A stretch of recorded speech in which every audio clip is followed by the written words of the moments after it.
Earlier today I posted a video about the director's commentary, and since then a document with all the changes that is going to be released with the new expansion is available. Therefore I thought that I would make a new video going over every single important change in this document. So point number 1, account linking. That is not something that is necessary to dive into if you are playing on the global region. This is only necessary on the Korean region. Now for point number 2, this is the one regarding season mode. They have not specified anything else other than the first season will come out on April 27th. The third point got a little bit lost in the document, but that is for paid storage.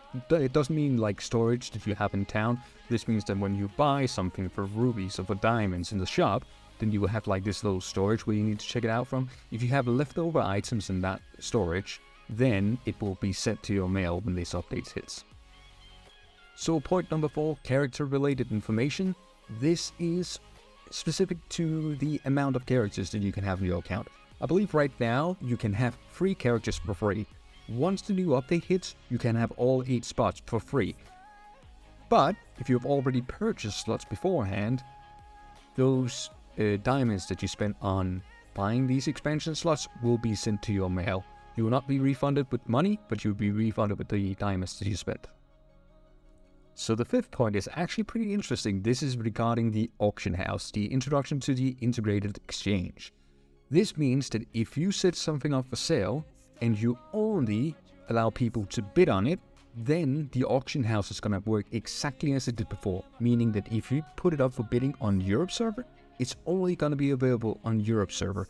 The only way you can purchase items from other region is with the instant buy. So that's with the buyout. So for point number 6, this is regarding which items that you can now list on this new marketplace. You can list the same items as you could on the old marketplace, but you can also list additional ones.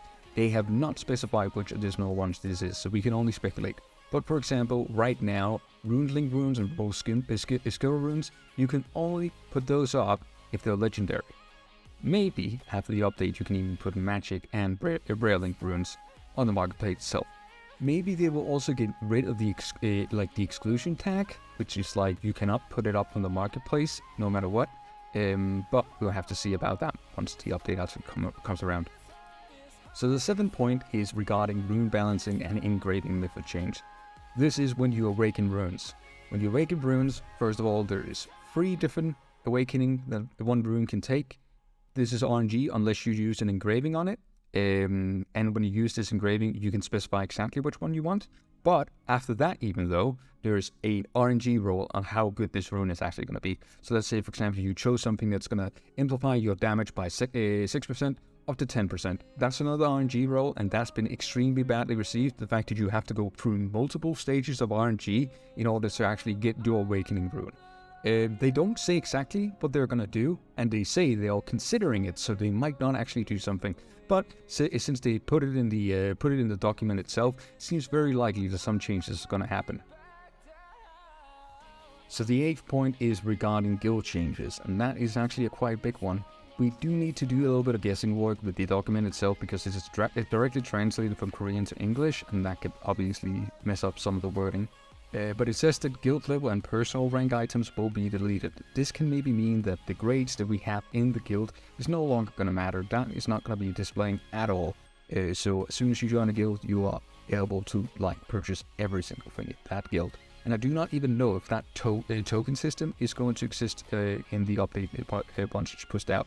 This is all for speculation, however, because it's not actually very well defined in this document what it's going to do. Another point with the guild system is that right now the guild leader or guild officer will pop buffs at a certain given time. That seems to now be changing, that an individual player can now go in and pop buff for their individual account. And that is really something that is really, really good, because that means that you do not need to target guilds that are highly active while you play. And that could be very, very welcome for the game. So for number 9, Zodiac improvements. So this is the skill tree that you go through, or your passive tree that gives you all the buffs. This is a pretty big change actually. First of all, there's going to be some adjustments to the tree because of all the changes that the game is going to go through. So they need to look through the zodiac tree and see exactly that. Is this the percentage that we are willing to give at this point, or do we need to buff something? In addition to that, you can now take somebody else's information, meaning that you can like maybe go to the leaderboard itself, look somebody up, and then you can just put that on your zodiac. So you'll be able to go, oh, this is top 1 player, I want to copy his build.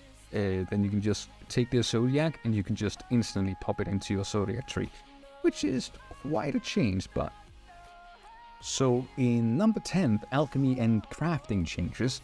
This is a big pay-to-win remover.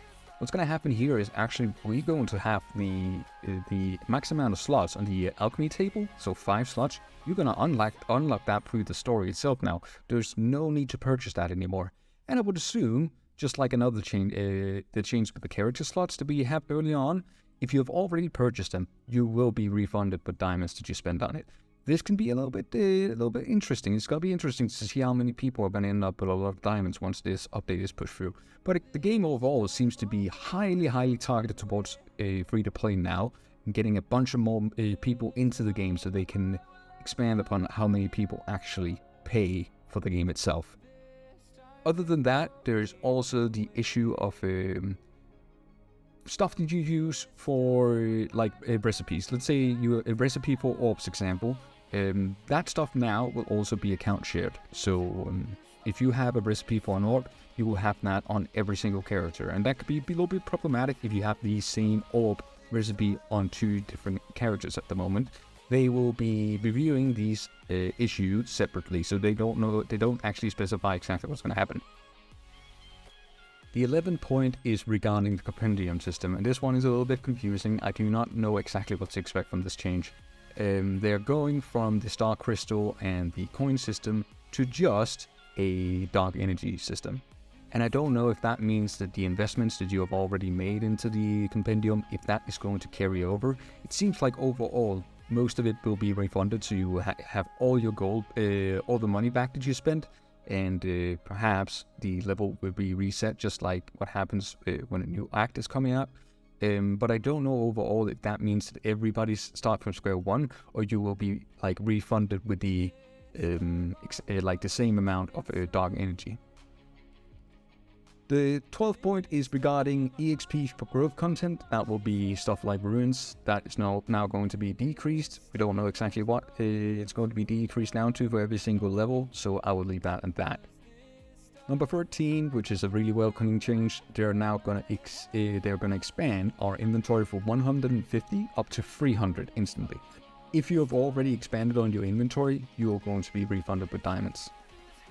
Number 14 is regarding a streamlined attendance. This is the monthly, like you get this every single month. We get this system where you can log in 1 to 28 days, and you can receive that rewards every single day. They say they're going to change it, but we don't know. I don't know exactly what it will be. It will be simplified, it seems, but other than that, we don't know what's going to happen. Point number 15 makes no sense. We don't know what this is. This is a season mode Zodiac simulator. Maybe you can go in and like check out a Zodiac tree, the new Zodiac tree for the game on the 20th of April next month. But other than that, we don't know exactly what this is.